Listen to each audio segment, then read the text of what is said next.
नमस्कार साथियों, हमारे YouTube चैनल तैयारी 24x7 में आपका स्वागत है।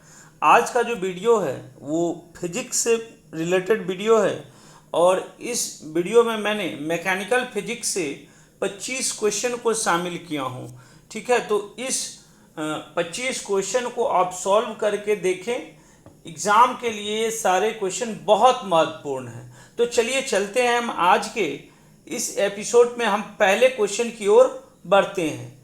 आज का हमारा जो पहला क्वेश्चन है वह क्वेश्चन है न्यूटन के गति का पहला नियम।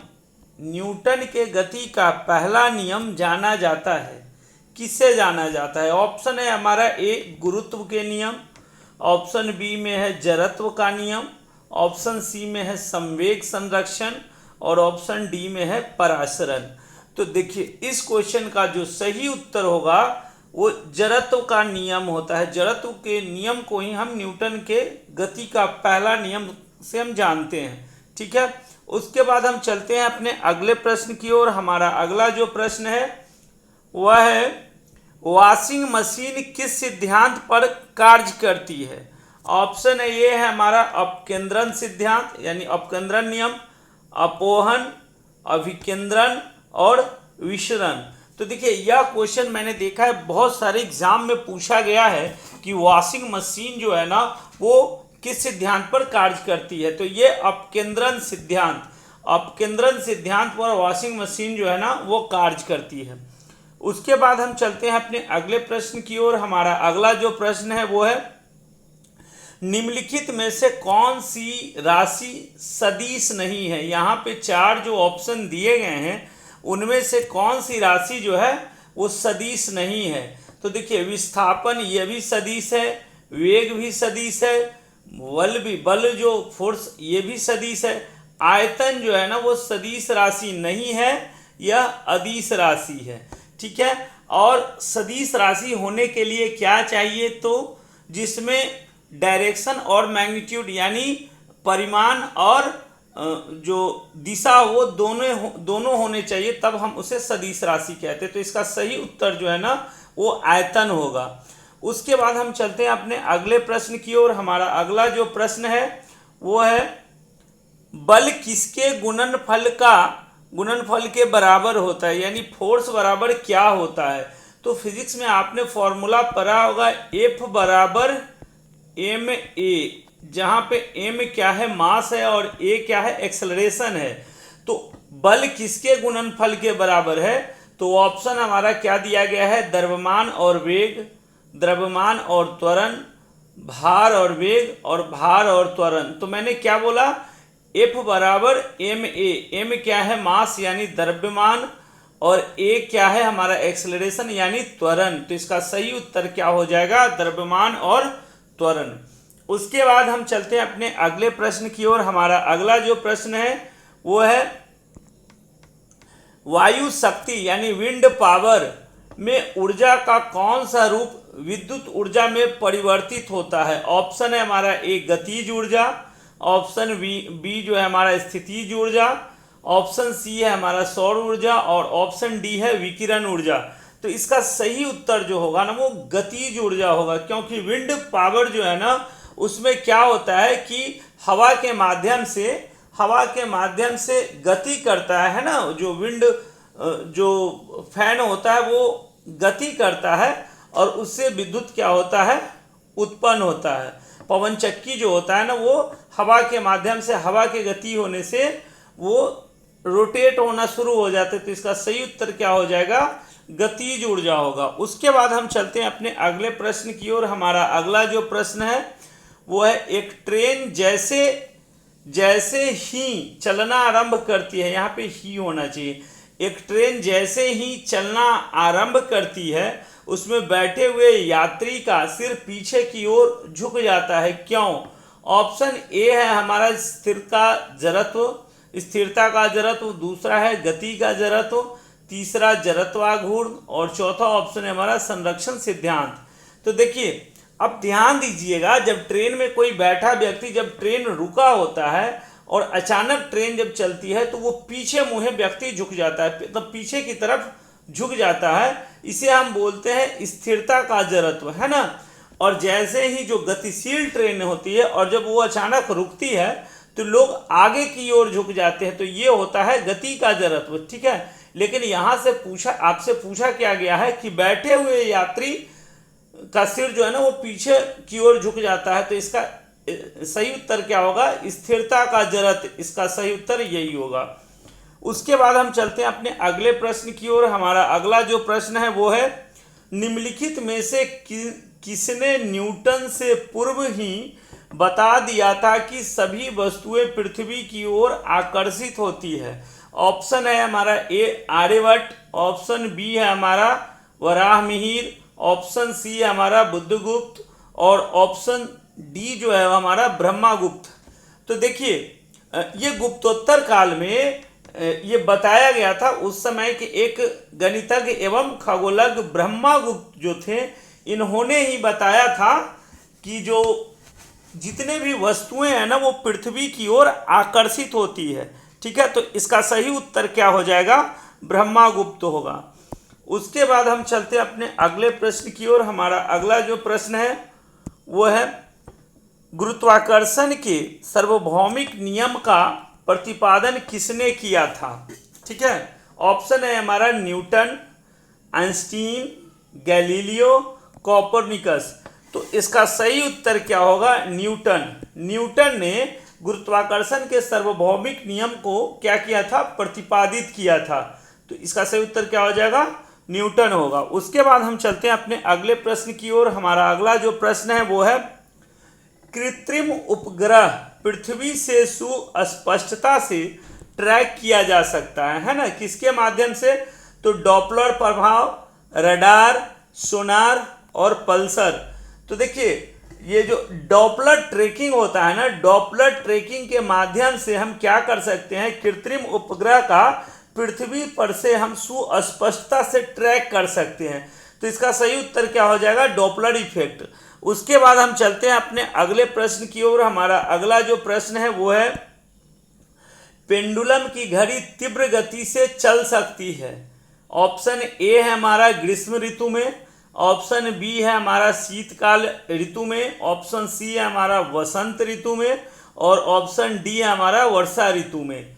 तो देखिए घड़ी की जो पेंडुलम होती है ना, वो पेंडुलम जो ठंडा का दिन होता है ना, ठंडा का दिन में वो थोड़ा सा सिकुड़ जाता है और सिकुड़ने के कारण क्या आता है कि उसका आवर्त जो है ना, आवर्त पथ घट जाता है, जिसके कारण उसका आवर्त काल भी घट जाता है, ठीक है। तो ठंडे के दिन में क्या होता है, शीतकालीन ऋतु में जो घड़ी के पेंडुलम का जो आवर्त घटने के कारण उसका आवर्त काल भी घट जाता है। तो ठीक है, तो यही क्वेश्चन यहाँ से पूछा गया था कि पेंडुलम घड़ी तीव्र गति से चल सकती है, जैसे ही आवर्त काल किसी का घटेगा तो क्या हो जाएगा, उसकी गति तीव्र हो जाएगी। तो कब होती है, तो शीतकाल ऋतु में ये होता है।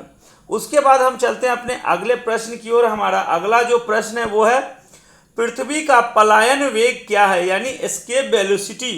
एस्केप वेलोसिटी क्या है, ऑप्शन ए है हमारा 15 किलोमीटर पर सेकेंड, 21.1 किलोमीटर पर सेकेंड। उसके बाद हमारा ऑप्शन तीसरा है 7 किलोमीटर प्रति सेकेंड और 11.2 किलोमीटर प्रति सेकेंड। तो देखिए एस्केप वेलोसिटी का जो मान होता है वो होता है 11.2 किलोमीटर प्रति सेकेंड, यानी किसी भी चीज़ों को, किसी भी वस्तु को अगर हम पृथ्वी से 11.2 किलोमीटर प्रति सेकेंड के रफ्तार से ऊपर अंतरिक्ष में फेंकते हैं तो वह जो है ना वो अंतरिक्ष से बाहर चला जाता है ना, मतलब वो पृथ्वी का जो जी का जहाँ तक मान होता है उससे ऊपर चला जाता है। तो एस्केप वेलोसिटी का मान यही होता है, 11.2 किलोमीटर प्रति सेकेंड होता है। उसके बाद हम चलते हैं अपने अगले प्रश्न की ओर। हमारा अगला जो प्रश्न है वो है, वर्षा की बूंद गोलाकार क्यों होती है। ऑप्शन ए है हमारा द्रव का घनत्व, पृष्ठ तनाव, सी में हमारा ऑप्शन है वायुमंडलीय दाब और डी में है गुरुत्व। तो देखिए वर्षा का जो बूंद होती है ना, वर्षा का बूंद गोलाकार होने का कारण क्या होता है कि उस पानी का जो पृष्ठ तनाव, सरफेस टेंशन होता है, उसके कारण क्या होता है कि वर्षा की बूंदें गोलाकार होने लगती है। अगर उसी पानी में अगर थोड़ा सा आप केरोसिन तेल डाल देंगे तो जो बूंद जो बनता है ना गोलाकार होता है वो होना बंद हो जाएगा। तो ये फुल्ली डिपेंड किस पे करता है, पृष्ठ तनाव पे डिपेंड करता है। उसके बाद हम चलते हैं अपने अगले प्रश्न की ओर। हमारा अगला जो प्रश्न है वो है, मिट्टी का तेल पानी के ऊपर क्यों तैरता है? ऑप्शन ए है हमारा पानी से घनत्व अधिक, पानी से घनत्व कम, पानी के घनत्व के बराबर, इनमें से कोई नहीं। तो देखिए मिट्टी का तेल स्वाभाविक है कि पानी के ऊपर तैरता है, इसका मतलब है कि इसका जल से मिट्टी के तेल का घनत्व कम होता है ना।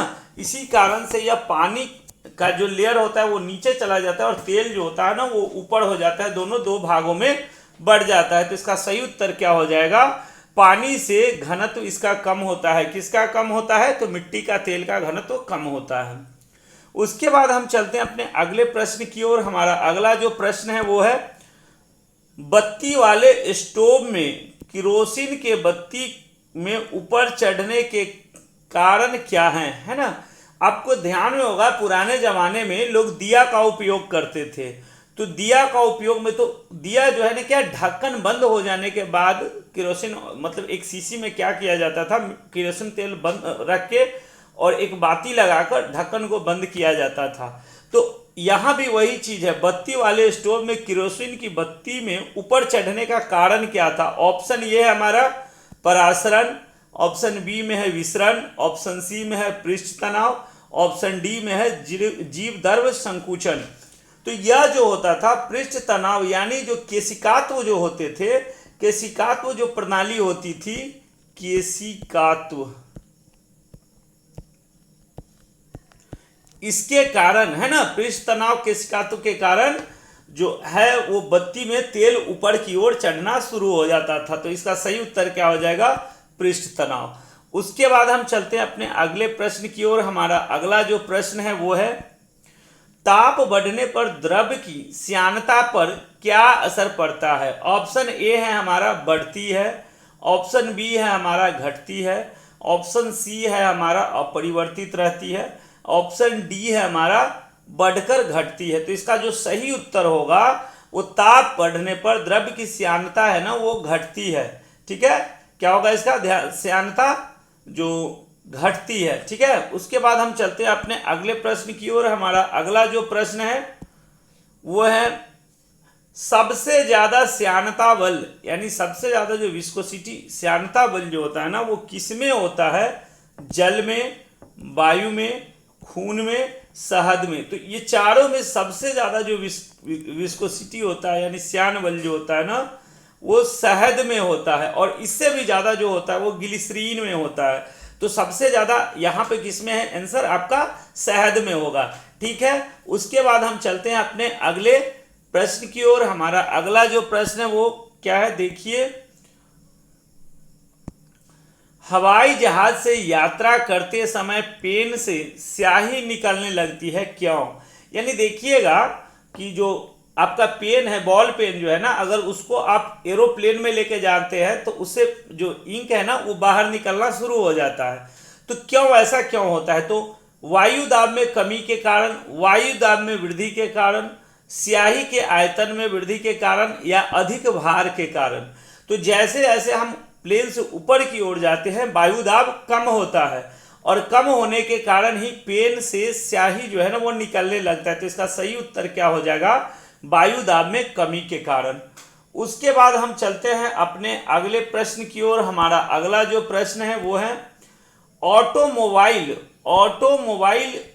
सॉरी ये तो वही क्वेश्चन आ गया।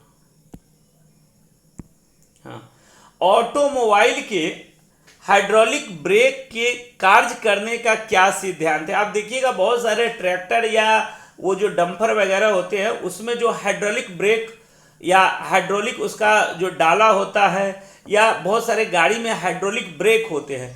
तो ये जो हाइड्रोलिक ब्रेक होते हैं इसका कार्य करने का क्या सिद्धांत है? ऑप्शन है हमारा आर्किमिडीज का सिद्धांत, न्यूटन के गति का नियम, बर्नौली का सिद्धांत, या पास्कल का नियम। तो ये हाइड्रोलिक ब्रेक जो होते हैं ना इसमें पास्कल का नियम, पास्कल के नियम का सिद्धांत जो होता है ना इसके कारण वो हाइड्रोलिक ब्रेक जो है ना वो कार्य करता है। उसके बाद हम चलते हैं अपने अगले प्रश्न की ओर। हमारा अगला जो प्रश्न है वह निम्नलिखित में से कौन सा पेट्रोलियम परिष्करण का उत्पाद है ना, उपोत्पाद है। ऑप्शन है हमारा पेट्रोल, चारकोल, कोयला और एस्फॉल्ट।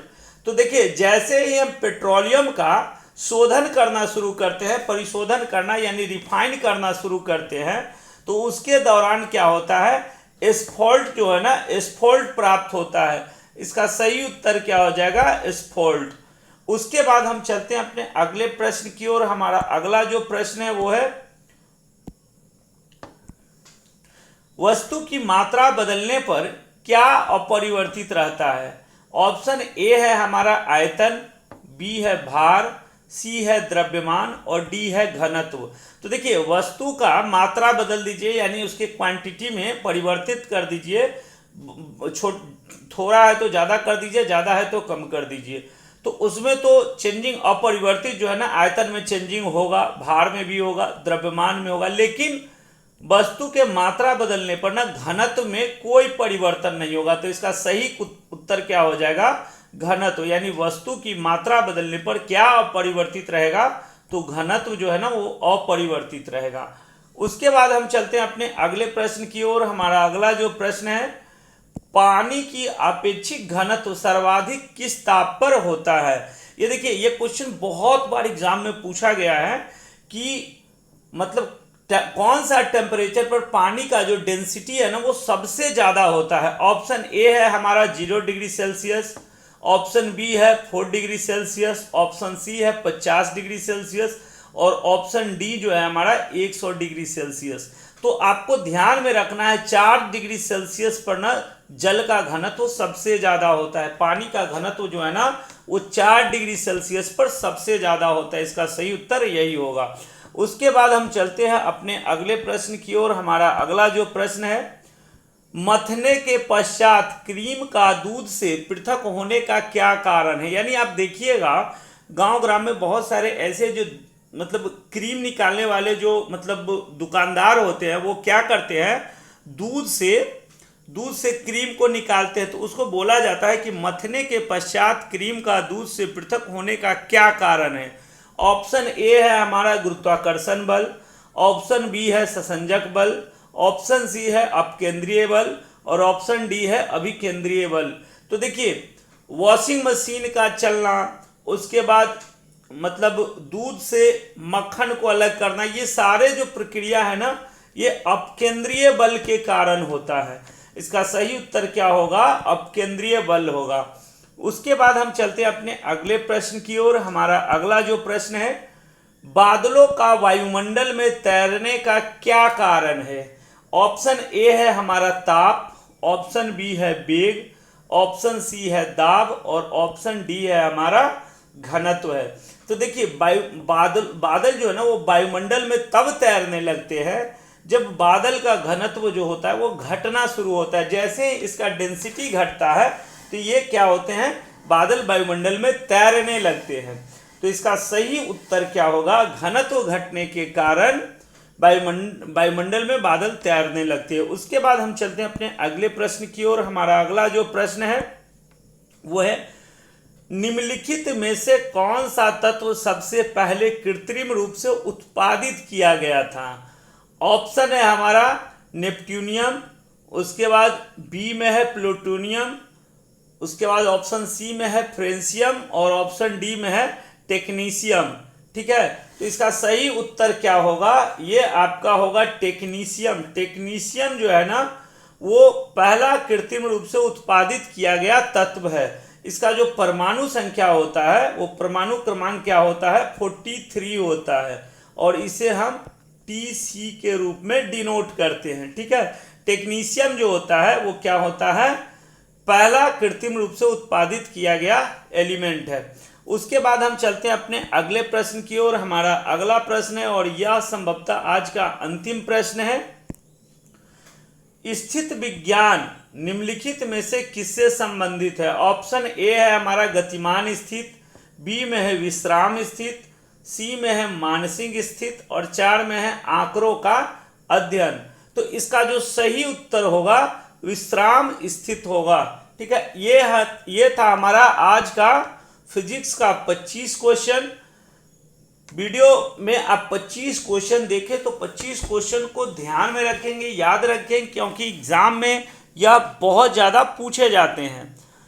आपसे रिक्वेस्ट है कि मतलब वीडियो पसंद आए तो वीडियो को लाइक, शेयर और चैनल को सब्सक्राइब करना ना भूलें। इससे क्या होता है, हमें मोटिवेशन मिलता है, साथ साथ अच्छे वीडियो बनाने की भी अंदर से प्रेरणा मिलती है। वीडियो को देखने के लिए अंत तक धन्यवाद।